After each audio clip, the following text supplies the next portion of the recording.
Hello guys, welcome back to class of planning या with Rahul Sharma, your friend and guide. तो यहाँ पे आज क्लास को पहले डिस्कस कर लेते हैं। क्लास किस बारे में? नॉर्मली मैं क्लास में लेके आता हूँ बच्चे आते सर सिर्फ कौन क्वेश्चन लेके आते हो, आप बताते हो कि ये पेपर में आना है, इनके अलावा कुछ वीडियोज़ नहीं आती। तो मैंने कहा कुछ एक ऐसा सेशन करते हैं जिसमें हम लोग डिस्कस करेंगे बच्चों के प्रॉब्लम को। तो यहाँ मैंने कमेंट बॉक्स पढ़ा था अभी सीरियसली, तो एक कमेंट में लिखा होता है, एक बच्चे ने बार बार पूछा, लगातार कई बच्चे पूछ रहे थे कि सर ये क्षेत्र और दशा एक्चुअली क्या है, इसको कैसे क्लियर करते हैं और इनको समझना जरूरी है। नॉर्मली अगर बोलूँ तो क्षेत्र और दशा बहुत ही सिंपल है, कुछ मुश्किल नहीं है। हाँ, मुश्किल लोग बना दें क्योंकि यूजली क्या है, क्षेत्र और दशा के लिए फोक लोर को पढ़ना पड़ेगा और फोक लोर हम लोग नहीं जानते कि फोक लोर है क्या, कैसे पढ़ना है, पढ़ने का तरीका क्या होगा, एंड जरूरत से ज़्यादा स्ट्रेस दे देगा कि यार ये है क्या। तीन चार चीज़ें क्लियर करते हैं। Hybridity, what does mean by the hybridity, क्या होती है हाइब्रिडिटी? अच्छा, इसको क्लियर करते हैं। थोड़ा प्रेजेंटेशन में प्रॉब्लम है, मेरे साथ दिया है, कोई प्रॉब्लम नहीं है, अब आप लोग समझ सकते हो। मतलब हाइब्रिडिटी क्या होती है? नॉर्मली ये पोस्ट कॉलोनियल पीरियड से है, कॉलोनियल और पोस्ट कॉलोनियल पीरियड। इन्होंने क्या किया, अंग्रेज यहाँ पे, अंग्रेज सीरीज में आप लोगों ने अंग्रेज, तो English peoples when they were ruling the India, तो उन्होंने क्या किया, यहाँ पे मिक्सर करने कुछ की, mixer of west and east, literature wise या फोक लोर वाइज उन कॉन्सेप्ट को क्लियर करना जरूरी है। तो पहले दो चीजें दिमाग में आती है, वो क्या आती है, सर ये क्षेत्र एक्चुअली क्षेत्र है क्या? अब क्षेत्र को क्षेत्र ही पढ़ेंगे, क्षेत्र हिंदी में बोलूं तो क्षेत्र, एरिया।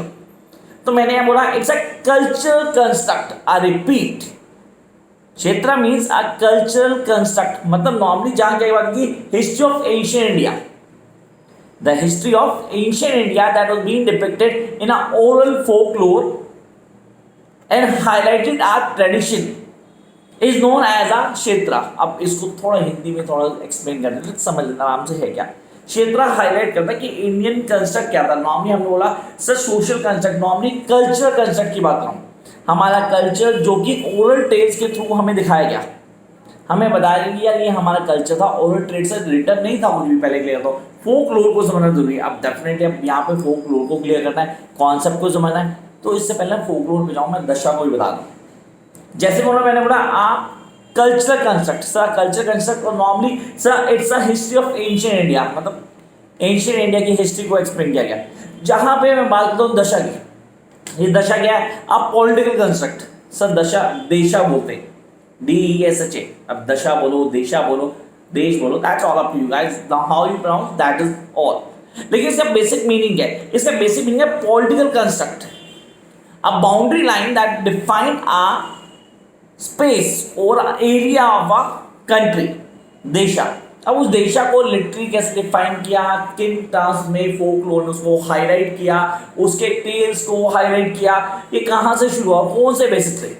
तो इनको समझने के लिए हमें कहाँ जाना पड़ेगा, हमें जाना पड़ेगा फोक लिटरेचर को। तो yes, we need to understand folk literature. थोड़ा सा फोक लिटरेचर समझते हैं, पूरा नहीं समझ आया हम फोक लिटरेचर है क्या, उसके कॉन्सेप्ट क्या। एक्चुअली फोक लिटरेचर होती है, इसको हम बोलते हैं फोक लिटरेचर, या बोलूँ फोक लोर, या बोलूँ ओरल ट्रेडिशन कह सकते हैं। तो sir all are the same thing, folk literature बोलो या फोक लोर बोलो या बोलो ओरल ट्रेडिशन।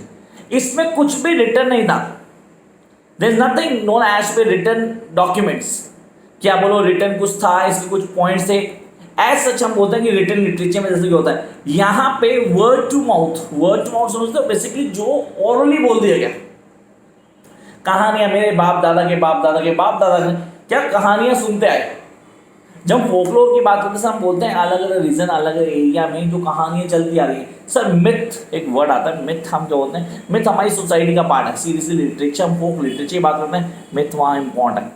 अच्छा, मिथ PhD करने वाले बच्चों को एंट्रेंस में कन्फर्म मिलता है। आप बोलते हो MA एंट्रेंस में देते हो, जहाँ सब्जेक्टिव पेपर हो वहाँ मिथ का क्वेश्चन आता है, ये दिमाग में आता है। तो मिथ क्या है, उसके कॉन्सेप्ट क्या है। अब कई सारे हैं, इसमें हम बोलते हो सर प्रोज भी है और वर्स भी है और नरेटिव है।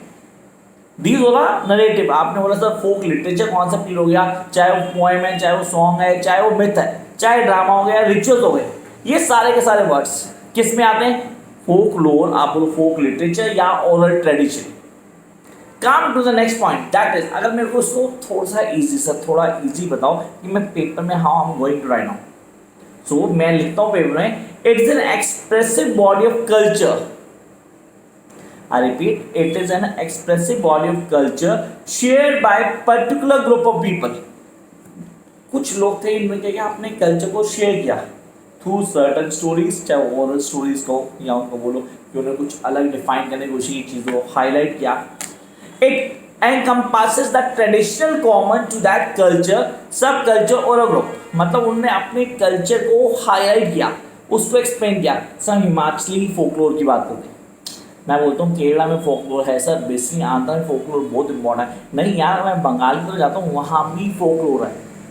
I am talking about India, sorry मैं बाकी की बात नहीं कर रहा। यस इजन में हॉमर भी फोकलोर राइटर था, मैं भी उनकी बात नहीं कर रहा, मैं सिर्फ इंडिया की बात करूँ तो इंडियंस। यस तो वो कैसे समझते हैं फोकलोर है क्या? पंजाबी फोकलोर राइटर्स बहुत सारे हैं, कैसे चलता आया वो कहानियाँ जो बचपन में पढ़ता है, पंचतंत्र की कहानियाँ, वो भी वहीं से सिग्निफाइड थी, उसके कॉन्सेप्ट को हाईलाइट किया गया था। तो यहाँ पर बात दोबारा आते हैं मेन टॉपिक को, जहाँ से शुरू किया, क्षेत्र और दशा एक्चुअली है क्या? क्षेत्र और दशा दोनों कॉन्सेप्ट को क्लियर करता है, ये बताता है कि हमने कैसे उन फोकलोर लिटरेचर को आगे हाईलाइट किया, जिसमें हम कहते हैं सर सोशल या कल्चरल नॉर्म्स को हाईलाइट किया गया। एक defined area, a defined area of the literature that is being come on certain part. अगर किसी एरिया से, मतलब एरिया या किसी प्लेस या किसी रीजन से आ रहा है तो देशा कहलाया। दशा बोलो आप, DSHA। या आप क्षेत्र की बात करो तो सर जहाँ पे कह रहे हैं एंशियंट हिस्ट्री को हाईलाइट करो, मतलब उस एरिया की, उस जगह की एंशियंट हिस्ट्री को हाईलाइट कर रहा है, कॉन्सेप्ट को बता रहा है, तो हमारे इम्पोर्टेंट है। अब बड़ा क्वेश्चन आता है that while doing MA English, तो सर क्या ये फोक लिटरेचर या फोक लोर रियली मैटर करता है? सीरियसली मैटर करता है। अगर आप बोलते हो सर मैंने तो ये MA की 14 या मैं बोलूँ मैंने कंटेम्प्रेरी इंडिया तो लिया ही नहीं, मैंने फोक लोर लिटरेचर का कोई पेपर लिया ही नहीं, तो is that going to affect my NET preparation? Yes guys, NET में इसका क्वेश्चन कन्फर्म आता है।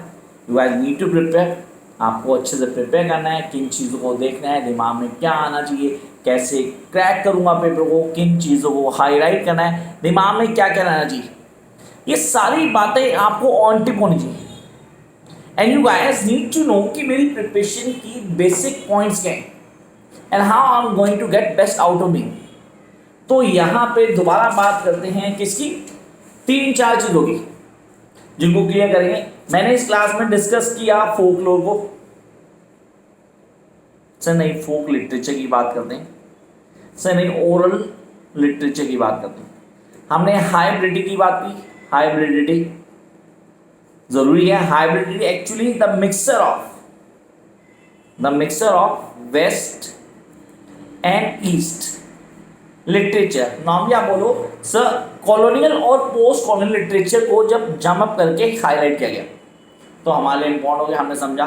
फिर हमने कहा यहाँ पे 2 चीज़ें इम्पोर्टेंट है, क्षेत्र और दूसरा कौन सा हमारे पास है देशा। अब इन दोनों को क्लियर कर लिया, अब इन दोनों का कॉन्सेप्ट को क्लियर हुआ, कॉन्सेप्ट समझ में आया। अच्छा क्षेत्र क्या होता है दोबारा क्लियर करते हैं। क्षेत्र सर हमने बोला, अभी भी आपने बोला a culture construct. Normally culture construct जो एक एरिया है, एक बाउंड है, वहाँ का जो कल्चर है, जो कल्चर जिसको हाईलाइट करते हैं हम इंडियंस। अच्छा इंडियंस बैकग्राउंड आर्यंस हम बोलते सर हमारे ट्रेडिशन को फॉलो किया गया, वहाँ से उस कल्चर को लिया गया। मैंने भगवान राम को नहीं देखा seriously, but I believe lord Rama idol भी है सीरियसली। अब मैंने बोला सर मैंने उनकी कहानियाँ सुनी, मैंने the kid I heard a lot, same with you guys, आपने भी सुना होगा। तो हमने क्या स्टोरीज को सुना, वो ट्रेडिशन आगे हमें बताया हमारे घर ऐसा कुछ होता है तो ये होता है। कई चीज़ें आपके घरों में भी होती होंगी, आप लोग जो हम फॉलो नहीं करते, चाहे खाने पीने में हो, चाहे पहनने में हो, चाहे चीज़ों को फॉलो, रिचुअल्स जिनको बोलते हैं, the part of rituals, sir वो भी इसी का पार्ट है। Again that is a part of क्षेत्र। आपने बोला कैसे? क्योंकि it's a history of ancient India चलता आ रहा है, आपने उसको फॉलो कर लिया। When it be a part of literature तो इसे क्षेत्र बोल देंगे। अब आ गया देशा, द सेकेंड वन, दशा बोलो, देशा बोलो। इस आप पॉलिटिकल कंस्ट्रक्ट मतलब बाउंड करता है, जहाँ एक एरिया को बाउंड कर देता है। आप बोलते सर ये फोकलोर तो सर हिमाचल की है, सर ये फोकलोर पंजाब की है, नहीं सर ये केरला को बिलोंग करती है, this something goes to the West Bengal.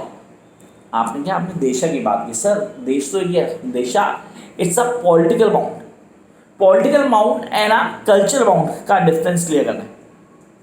अगर ये दोनों डिफरेंसेस क्लियर हो गए तो आप बहुत ईजिली समझ जाएंगे। तो याद रखना, अगर कोई टॉपिक कोई कॉन्सेप्ट अब क्लियर नहीं होता तो कमेंट बॉक्स में आए और बोले कि सर इस टॉपिक पे प्लीज़ एक वीडियो बनाएं so that we can grab the basic और उसको फॉलो कर पाएंगे। Till then keep watching, like share and subscribe and you can follow me on Insta by the name of classy Rahul, CLASSY Rahul, आपको पता है यार, तो ये आपको फॉलो करना है। बाकी मिलते हैं जल्दी नई वीडियो के साथ। So guys, all the best.